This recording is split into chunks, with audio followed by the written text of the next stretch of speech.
So I thought I would make sure my sound's up. Um, I thought I would just say some things about your first sermon, this character sermon.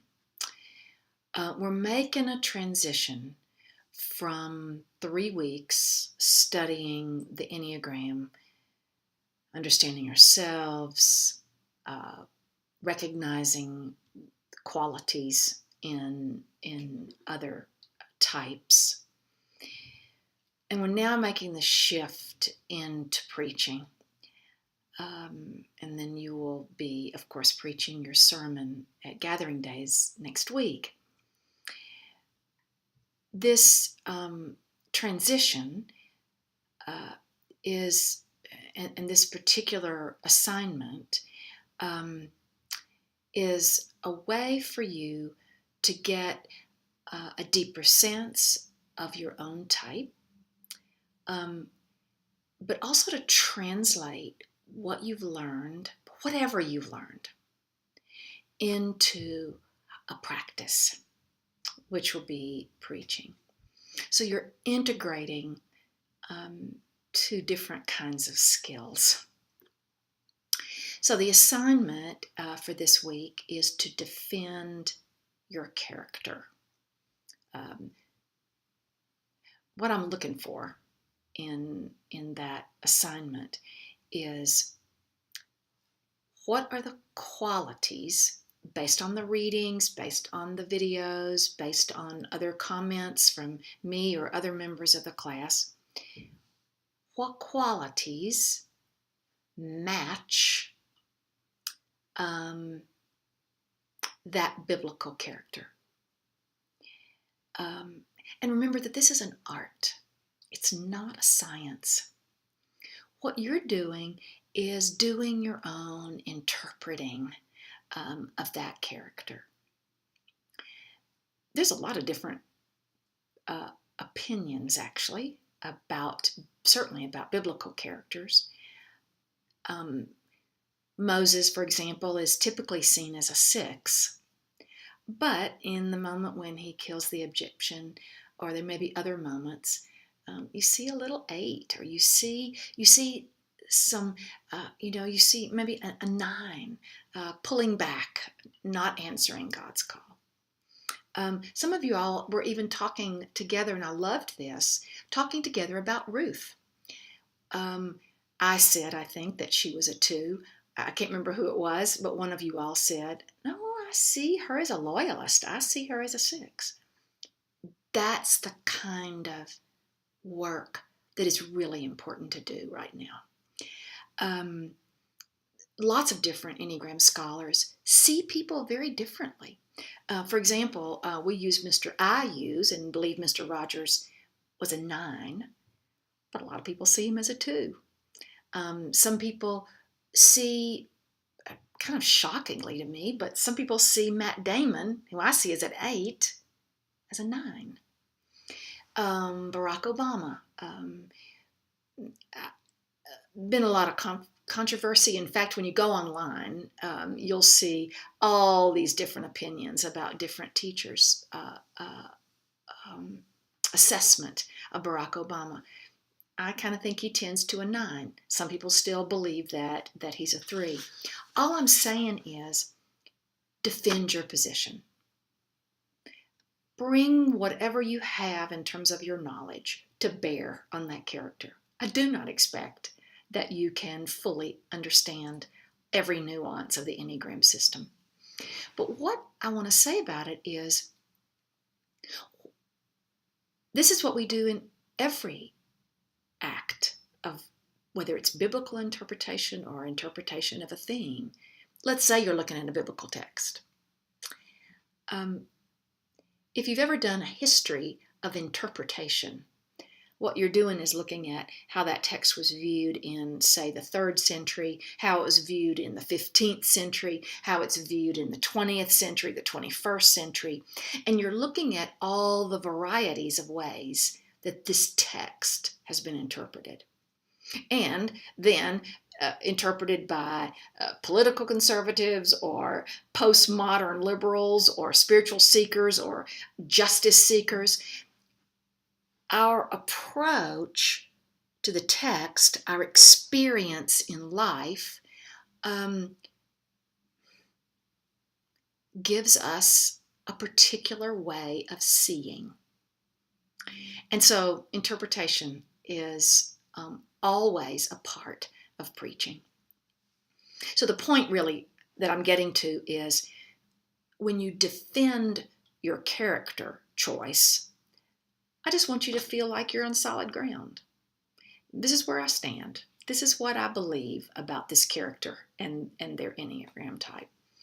I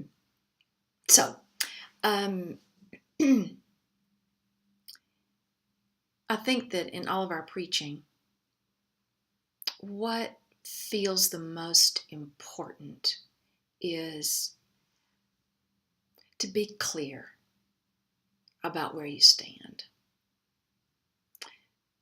This is what I believe, and this is why. Or, I don't know what I believe. I'm torn between two things. What do you think? Well, whatever it is, just to be clear about where you are. And then secondly is just to communicate that as clearly and simply as possible so that people understand what you're saying. And then having some awareness about your purpose. What do you want the congregation to experience once you've preached your sermon? So just a tiny bit more about character preaching. I've printed some materials, but here's a little bit of an additional, some ideas. Character preaching is not the most common, of course, but it's a very viable and creative way to preach. Whether you bring a biblical character into the sanctuary, or you are bringing a historical figure into the sanctuary, when we look at particular individuals and their response to the Spirit, we're bringing a unique treasure forward. So you might do it kind of memoir style. I hadn't thought about this until I was working on this particular video. It can be looking back on my life, looking at that event in my life. This is what I see about what was real, about what was true, and this is what I understand about what it meant then. Something like the memoir. Or it could be a more biographical narrative. By that I mean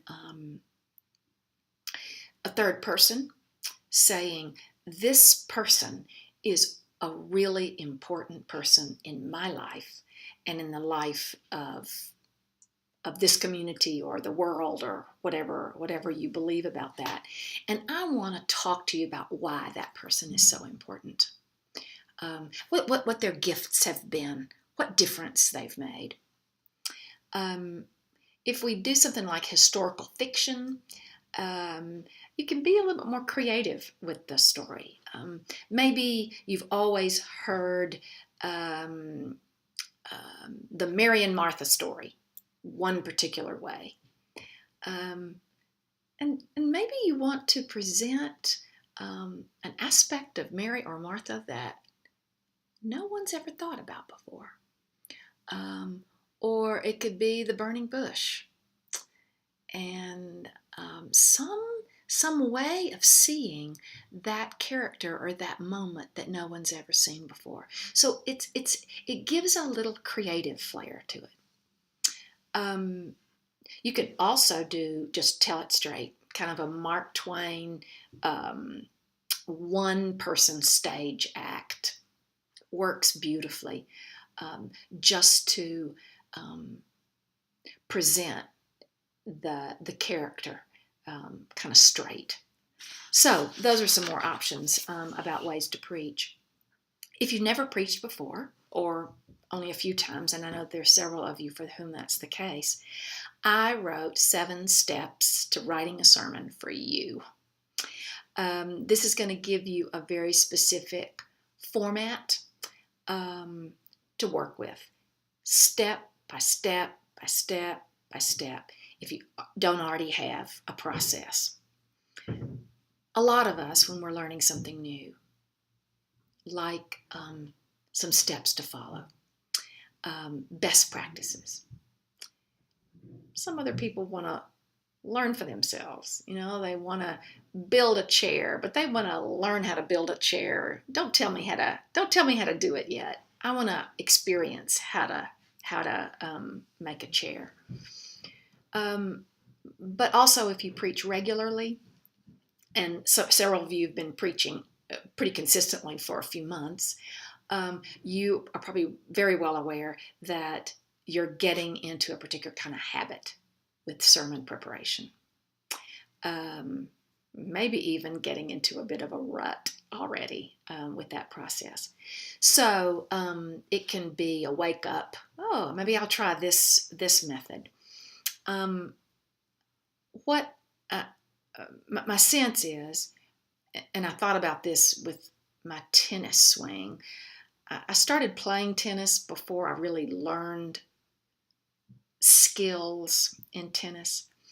And what happened was I had to unlearn a lot of what I had kind of self-taught.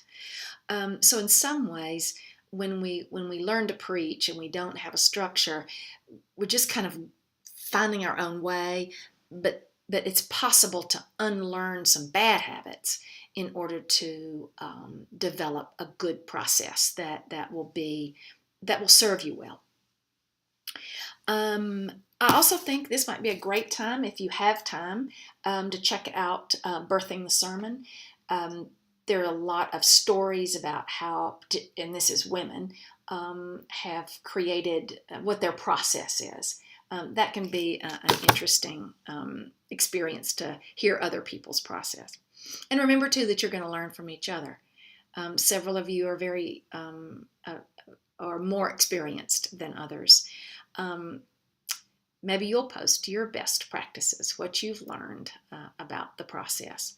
What I want to say is, if you've ever preached a sermon anywhere, you will have something to say about that. Like, never do this. This is what really messed me up. Or, wow, that worked beautifully. So that might be about how to arrange your note cards, how to stand, how to prepare yourself before you preach. There's all kinds of things that we're going to be learning in the process, and we can't learn it all at once. So just step by step by step. I look so forward to meeting you next week, hearing you preach, exploring what you're learning about yourself and the Enneagram, and about being authentic. See you then.